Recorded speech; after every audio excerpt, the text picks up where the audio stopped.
네, 진영 의원입니다.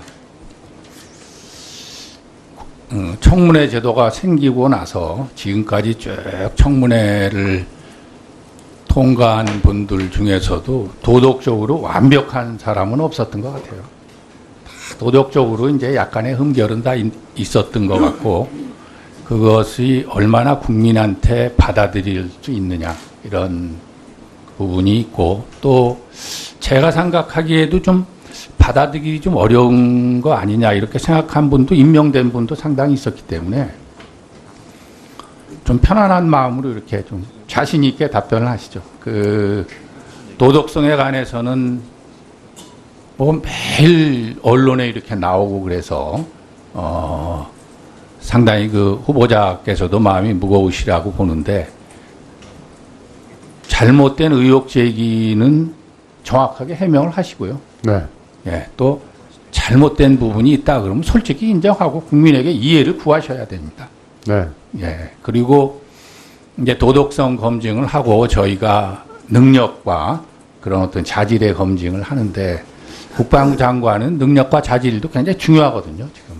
예, 그래서 문재인 대통령께서 그런 부분을 충분히 인정하셔서 지명을 하셨으니까 그런 청문회를 통해서 의혹은 좀 해명될 수 있으면 해명되고, 또 능력이 좀 잘 국민께 알려질 수 있으면 그냥 기회가 될 수 있었으면 좋겠습니다. 지금 이제 장관의 역할, 앞으로 임명될 차기 국방장관의 역할이 뭐냐, 이런 게 상당히 중요한데, 청와대 직제가 개편돼서요. 박근혜 정부 때와 약간 개편이 돼서, 박근혜 정부 때는 외교안보 수석실하고 국가안보실이 약간 이원화돼가지고 위기관리 하는데 좀 문제가 있지 않냐, 처음 그런 지적도 있었는데, 그런 게 그냥 노출되진 않고 국가안보실을 통해서 위기관리를 한 게 아니냐, 이렇게 이제 생각이 됐는데, 또 이게 이제 외교안보 통합됐지 않습니까? 국가안보실로. 네. 그렇게 되면 또 그리고 외교 쪽에서 안보실장이 되면 국방부 장관으로서는 어떤 국방이나 안보 쪽에 대한 의견을 상당히 개진할 필요가 있고, 네. 또 그 위하고의 의견이 다를 경우도 상당히 많을 거라고요. 그럼 여기서 어떻게 이게 윗분을 설득하고 대통령을 설득할 수 있느냐, 또 물론 지시도 따라야 되겠지만은, 그러니까 그런 어떤 소신과 능력이 굉장히 필요하다고 생각하는데, 우리 송 후보자께서는 거기에 대한 소신을 한번 말씀하시죠. 지금까지 문 대통령님과 국방에 관련된, 국방 계획에 관련된 얘기는 수없이 많은 얘기를 나눴기 때문에 저와의 그 분야에 대해서는 큰 차이가 없으리라고 저는 생각하고, 외교, 통일, 또한 NSC에 가서 얘기하는 것은 국방부 장관으로서의 국민의 안전과 국가의 장래를 위해서 정확하게 국방부 의견을 제기하고 설득을 시키도록 노력하겠습니다. 예를 들어서 이제 사드 문제로 지금 상당히 그 결정을 해야 되는 여러 가지 순간들이 오는데, 국회 동의가 필요하다 이런 의견이 많았죠. 왜 정치권에서는. 네. 그러나 국방부 내에서는 국회 동의 필요 없다 이런 의견이 일괄되게 지금까지 주장됐던 거 아닙니까? 지금 제가 후보자로 지정되고 나서 그 자료를 보니까 아까 존경하는 정진석 정진석 의원께서 위원님께서 동의한 게 아니냐 하고 말씀하신 것이 바로 그 지점입니다. 제가 생각할 때는 이거 그대로 보고를 하게 되면은 나중에 문제가 생길 것이다. 그래서 그러면 이렇게 하는 것이 그래도 낫겠습니다 하고 실무자가 얘기해서, 그러면 일단 내가 국회에 가서 말씀을 드리겠다 한 내용입니다. 그래서 국회에서의 그 비준 여부를 더 떠나서 저는 절차의 정당성이라든가 한중 외교 문제 같은 데에서 설득하고 한국의 입장을 이해할 수 있는 그런 기회를 만들어 준다면 더욱더 보람된 대한민국이 안정된 국가가 아니겠는가, 이런 것을 보여주기 위한 절차는 꼭 필요하다고 생각합니다. 그래서 이제 그 국회 동의가 필요하다, 필요하지 않다, 여기서 확실하게 네. 답변하기는 어려우시더라도 네. 확실한 소신은 가지고 계셔야 돼요, 장관으로서. 물론 이제 국회에 와서 답변을 다 할 수는 없을 거예요. 예, 그건 내부적으로 또 해야 될 얘기도 있고 그렇지만은 장관으로서는 확실한 소신을 가지고 계셔야지. 아, 이게 상황 봐서 말이지 이렇게 해가지고 왔다 갔다 하면 네, 그렇지 않도록 예, 노력하겠습니다. 전 군을 통솔해야 되는데 군에 대한 신뢰도 떨어지고 상부에 대한 신뢰도 떨어진다고 또 국민이 믿을 수가 없고 말이죠. 그래서 그런 부분에서 제가 듣기에 우리 송 후보자께서는 뭐 능력이나 또 뭐 합참의 전략계 본부장 시절에 여러 가지 경험도 있어서 국방부 장관으로서 능력과 그 경력, 자질은 충분하다 이렇게 얘기를 들었었는데 그런 부분이 있다 그래서 국방부 장관이 되면 모든 걸 다 할 수 있다 그렇지는 않아요. 네, 예, 자기가 능력 있고 생각이 있다고 해서 되는 게 아니거든요. 네, 맞습니다. 그런 소신을 확실히 지킬 의지를 가지고 있어야 된다고요. 그래서 그런 데 대한 의지가 굉장히 중요하지 않나 이렇게 생각이 되고. 그러니까 예를 들어서 국방개혁이 뭐 법까지 만들어서 다 하자고 언제까지 해놓고 하나도 안 되잖아요. 그럼 왜 안 되는지 말이지. 이걸 안 된다고 주장한 사람이 많아요. 국방부 내에서. 예. 그러니까 법에 돼 있는 것도 아직까지 안 되고 있는 거 아닙니까? 네, 맞습니다. 그게 뭐 옆에서 국민이 하지 말라고 해서 안 한 게 아니라고요. 그런 국방부 내에서 그런 어떤 반대적 의견도 많이 가지고 있는데 하려면 장관으로서 이게 설득할 수 있어야 되고 대통령도 설득할 수 있어야 되고 그러려면 본인이 확실한 소신을 가지고 있어야죠. 거기에 대해서 확실한 좀 이렇게 국민이 이 정도면 됐다 이렇게 납득할 수 있을 의지와 능력을 보여주시는 그런 청문회가 됐으면 좋겠습니다. 마치겠습니다. 네, 진영 의원님 수고하셨습니다. 다음은 존경하는 경대수 의원님 질의해 주시기 바랍니다. 송 후보자님, 묻겠습니다.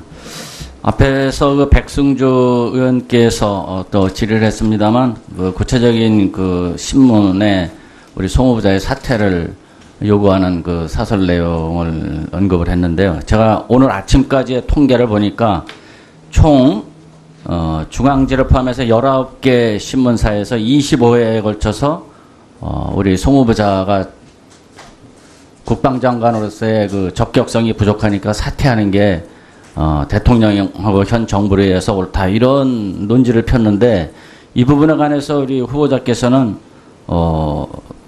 동의를 안 하면서 청문회를 통해서 진실을 밝히겠다. 마치 진실이 지금 제대로 안 밝혀진 것처럼 말씀을 하셨어요. 워낙 그 의혹이 많아서 그걸 다 묻기에는 좀 시간상 부족해서 우선 음주운전 부분을 제가 좀 보충적으로 우리 김학영 의원에 이어서 좀 질의를 하겠습니다. 91년 3월 25일 이때가 이제 그 한미연합 군사훈련 팀 스피릿 훈련 기간인데 이 새벽에 음주 단속을 하고 현행범으로 체포돼서 그 경찰서까지 가서 피의자 신문조서까지 받은 사실이 지금 확인이 되고 있습니다. 그때 현행범으로 체포될 때 음주 측정치하고 또 면허 취소 대상입니다. 이거를 고지를 분명히 할 겁니다. 그건 뭐 최근의 일이 아니라 80년대부터 항상 그렇게 해왔으니까. 그런데도 불구하고 마치 그 우리 후보자는 그와 같은 내용을 제대로 모르는 것처럼 지금까지 일관되게 얘기를 하고 있어요. 후보자는 검증 과정에서 음주운전 체크리스트에 그 음주운전 사실이 없다라고 하는 바람에 지금 그 민정을 비롯한 그 검증팀에서 그 음주운전 전력 사실 자체를 모른 걸로 지금 보도가 되고 있습니다. 만약 이걸 알았다면은 아마 후보자가 과연 장관 후보자로 지명이 됐을까 상당히 의심스럽고 특히 김학용 의원이 음주운전 여부를 확인했을 때 음주운전 전력이 없다라고 거짓 답변까지 했습니다. 근데 오늘은 여기서 후보자로서 선서할 때 진실만을 얘기하겠다고 지금 선서를 하셨으니까 지금부터는 있는 그대로 좀 답변할 것을 좀 촉구합니다. 이때 그 현행범으로 체포돼 갖고 경찰에서 조사를 받고 이 사건이 통상적으로 그 처리되는 과정을 보면은 당연히 면허 취소가 되고 또 그 수사 내용이